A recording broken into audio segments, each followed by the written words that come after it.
I thought Brad Taste in Music would be the newest and hottest lolcow to hit the block, after his incident involving H3H3, in which him simply posting a picture with him would put him at the end of suicide denial allegations. I thought this would be the gift that just keeps on giving, but maybe I was wrong. A point I made about Brad in my previous video about him was that catering to the delusional demands of your irrationally performative audience can never end well. If you sell out your own beliefs or even your own dignity in order to appease a fan base hungry for blood, it's only a matter of time before they stop giving a fuck and devour you. After Brad was seen rubbing shoulders with H3H3, who some believe is a Zionist shill who hates Palestine, many began to point fingers at Brad as being complicit. Personally, I'm more upset at the fact that he watches Ethan's fat ass try to be funny for 4 hours. Brad began to spiral, initially deciding to bend the knee to his audience before promising to never get involved in drama again. If you're not familiar with the whole situation, you can click this link up here, which will take you to my previous video where you can catch up on the whole situation. Most people really don't give a shit what their favorite creators do in their free time. They don't care if you like hot dogs or hamburgers. They don't care if you twerk and be bisexual. They just want you for your content, and it seemed like at the very least at the end of this H3 shitstorm,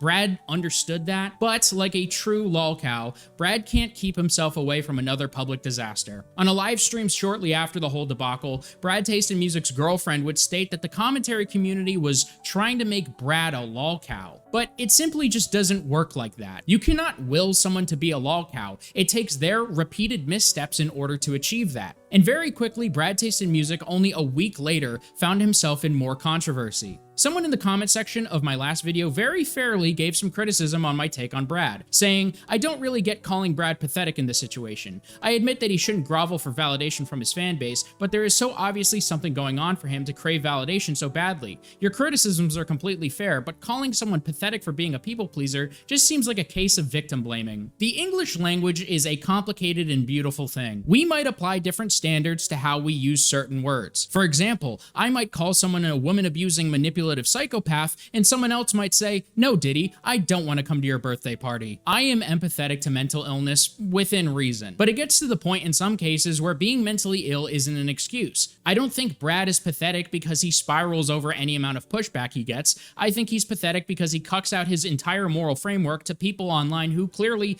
don't even like him that much. I'm a people pleaser myself, and with uncritically attempting to please people who don't deserve it, I myself have come out of those situations looking very pathetic.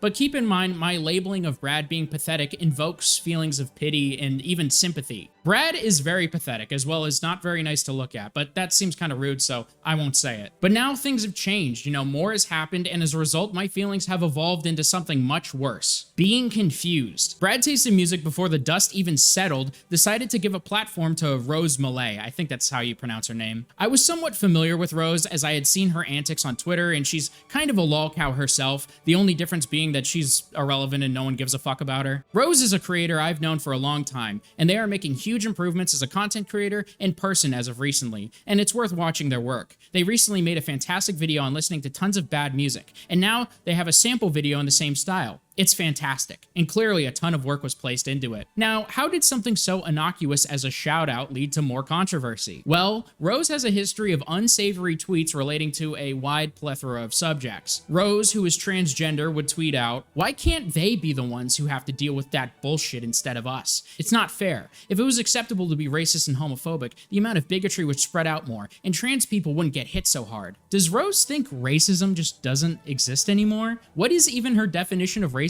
Is it like being enslaved or legislatively oppressed? Like, is that your standard? Like, how do we add racism to the equation here? We're gonna have to start going back to the time when cigarettes were endorsed by doctors. A few other gems are, hot take, but I think the sex offender registry is bad, actually. These people deserve to be able to live normal lives again without stigma, and this prevents full rehabilitation. These people aren't able to get jobs, and it's horrifying. Same applies with DUIs and such. Here's a hot take for you. Being a sex offender is probably worse than driving drunk. In fact, driving drunk is freaking epic. Having sex with minors is less epic. If someone tries to rob you, that doesn't give you the right to fucking murder them. People defending that disgust me. Your life is not in danger. 99.9999% of women don't die from rape. If you kill the man in the situation, you should be charged with murder. Now, I couldn't believe in good faith that she was being serious until I found a debate she did with political manlet Stephen Bordelli, aka Destiny, where she advocated against murdering people in self-defense of rape. Her argument essentially being that murder is worse than rape, so killing someone in defense is an immoral escalation. And I would agree that murder is worse than rape, but it's not a contest, and it's certainly not murder. I think everyone knows that an unprovoked sexual assault is far worse than killing in self-defense. And this only leads me to believe that Rose probably means all the things she says. She clearly had racist beliefs, some homophobic beliefs, and some very anti-woman ideological principles, which is based but also socially unethical. But to be honest, whether she's joking or not, does it really matter? I mean, it does to me. Like, if these were all jokes, then I'd have no issue with them aside from them just not being that funny. But it certainly doesn't matter to Brad's audience, and it's shocking he didn't see it coming. A good chunk of people just tore Brad a new asshole for simply taking a picture with H3, and he turns around and gives a platform to an actually detestable person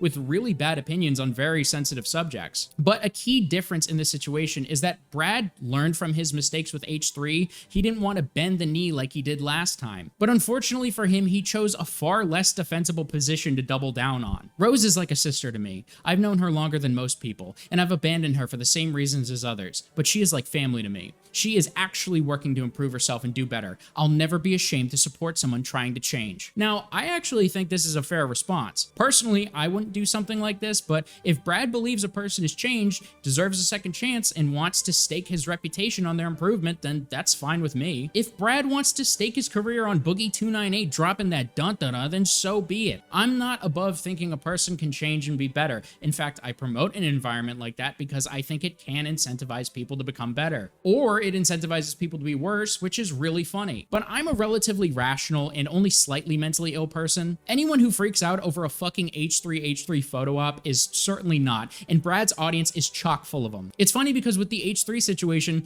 Brad's demise was bending the knee too quickly, but now his problem was he was doubling down on an argument he could never win. Brad, for lack of a better term, just completely crashed out. He began schizophrenically responding to every bit of negative pushback he got on this issue. I'm not going to waste time reading everything, but he really freaked the fuck out, and this is definitely him spiraling way more than we saw with the H3 situation. And you can really tell he was losing it when he started typing in all caps. The problem is that you're using your large platform to platform someone spreading harm, Brad. I understand where you're coming from, and I admire trying to help a friend, but you're a public figure supporting another public figure who has and still is doing harm. I am not using my platform to spread harm. I literally promoted a music-related video by someone actively changing and improving themselves for the better, as a means of helping show them they don't need to troll to be accepted. I admittedly feel bad for Brad in this situation to a certain extent. On one hand, Brad should have known doing something like this would not end well, especially considering the dust hadn't even settled on the H3 thing. But at the same time, like I said, if Brad is trying to uplift someone he believes has genuinely made improvements in his life, that's fair, and it's his prerogative to do so if he truly wants. I also feel bad because both of these controversies are so fucking stupid. His audience has gotten mad at him for the most mundane shit, and he clearly is not mentally capable of handling really any pushback at all, especially when it's coming from bad faith virtue signalers who will never listen to reason. Brad eventually decided to take down all of the Rose stuff and would later give an apology. So not only has Brad made the poor choice of doubling down, but he still ends up bending the knee anyway.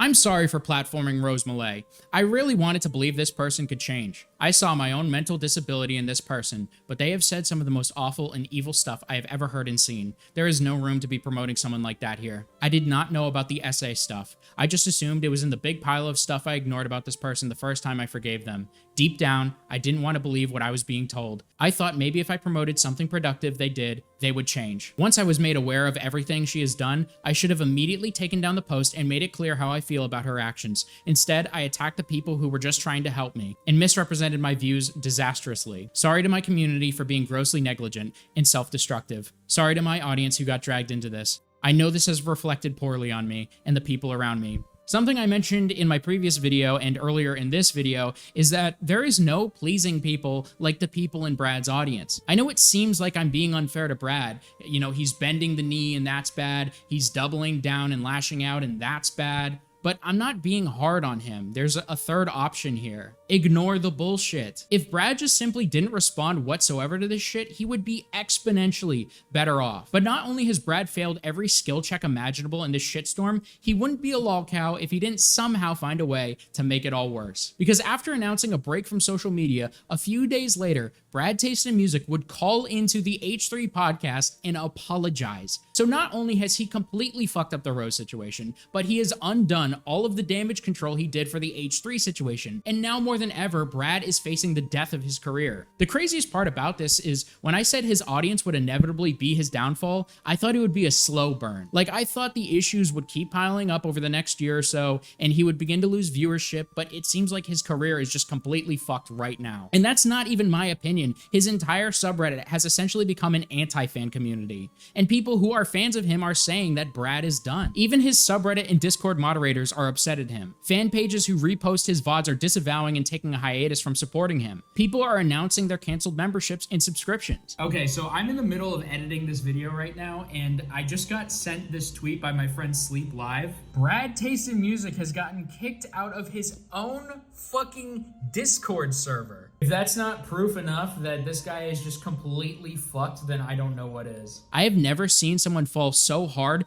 for such an easily avoidable situation. I also got a comment from a Brad fan that I hope they don't mind I read here. This is so disappointing because Brad was my favorite YouTuber. It has gotten me through so much depression and made me feel less alone. And the fact that he's letting his fan base bully him like this and make him go into a downward spiral is really sad to watch. It's very clear to me that he hasn't been in the right space mentally for a long time, which is why he acts the way he does, which can leave a distaste in others' mouths. This meltdown is not helping at all. I'm hoping the best for Brad, but I'm also hoping he makes better decisions in the future, especially with how to handle his extremely toxic community. Here's the real problem here. A very small chunk of his audience actually gives a fuck about who he takes pictures with and who he shouts out. But a problem that is arising for casual viewers and fans that just want to support him is that these meltdowns and arguments do nothing but reflect poorly on him. If Brad didn't respond to all of this drama and he lost all of those people who were mad at him, he would still have tons of people who support him and would continue to watch his content. And good riddance, right? Like, I've had people get mad at me for saying the word retard or giving a spicy take, and if they can't handle it, good, I don't want you here. Because there's tons of people who don't really care and want to see me be myself and do my own thing. But now you're putting your regular viewers in a position where they don't want to be a part of this mess. Brad is certainly not fit to be a content creator. Full stop. He is still learning things about being a content creator that most of us learned in our first 6 months. And even if he was, cultivating an audience this toxic and parasocial will never lead to any worthy success. In the short term, it may seem efficacious to appease the people who watch your content, but in the long term, you are putting yourself in an environment that will only make things harder for you. Brad needs to put his head down, make content, and stay off Twitter. He needs to not indulge these parasites that infest his community, whether with bending the knee or doubling down. And let's make this clear, no one becomes a lolcow without their actions leading them down that path. And it's a dark hole you can never climb out of. But let me know what you guys think in the comment section down below. Do you think Brad should get a real job and leave the internet? Or is there still hope for him? But anyways, that's it for today's video. Make sure you smash the like button and subscribe for epic sex. And I'll catch you in the next one, guys. See ya.